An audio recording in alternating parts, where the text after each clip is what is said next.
素食的新人类，节录自郭明义大德出版的《弥勒救苦经》，转载自网络。感恩分享。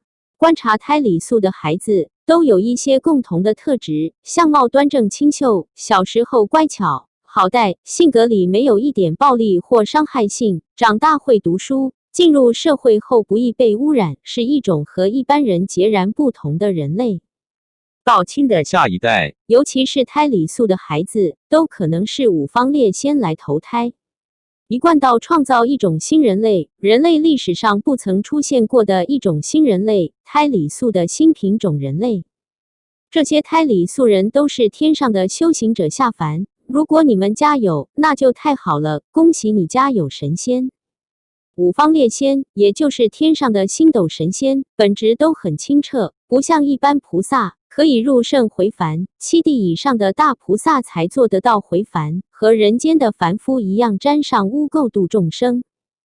罗汉、辟支佛、神仙不愿意投胎转世，因为父母的肉身污浊不堪。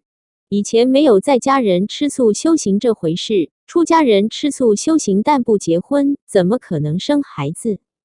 所以天上的神仙星斗永远在天上，不会投胎转世。不用说是天上的星斗了，问一问亲口的道亲，愿不愿意再投胎到吃肉的家庭来度化众生？我看愿意的都很少。就像好不容易从污泥粪坑中爬出来，有几个人愿意再跳回去？但如果是投胎到吃素修道的家庭中就不一样了，这是修行的延续，也是成愿度众生。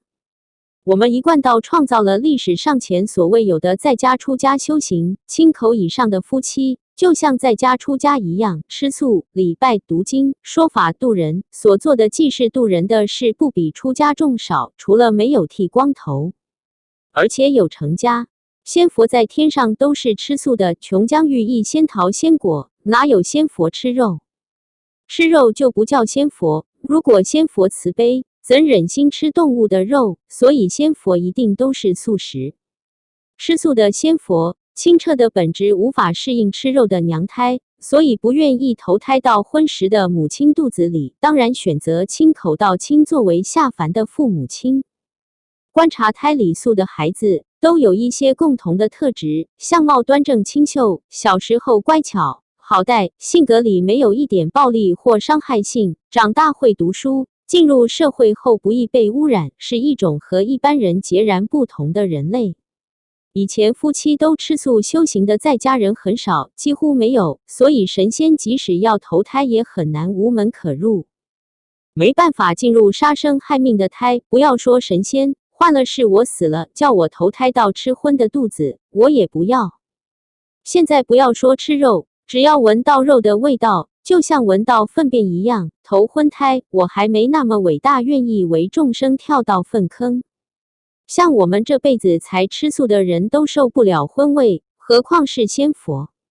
还没生孩子的道亲，如果想要生孩子，赶快亲口。胎里素的孩子都是五方列仙来投胎，亲口如素的娘胎，那些吃肉的、喝血的灵不会来投，因为不契机不投缘。我们生孩子来投胎的有2种，一种来报恩，一种来讨债。但我们一贯道亲口道亲创造第3种，仙佛来投胎。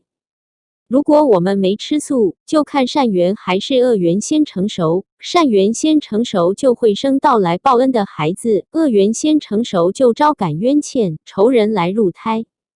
我有一个朋友，他太太怀孕时突然喜欢吃很腥的咸鱼，每天家里蒸咸鱼的味道令他作呕，但没办法，太太怀孕后就是要吃这一味。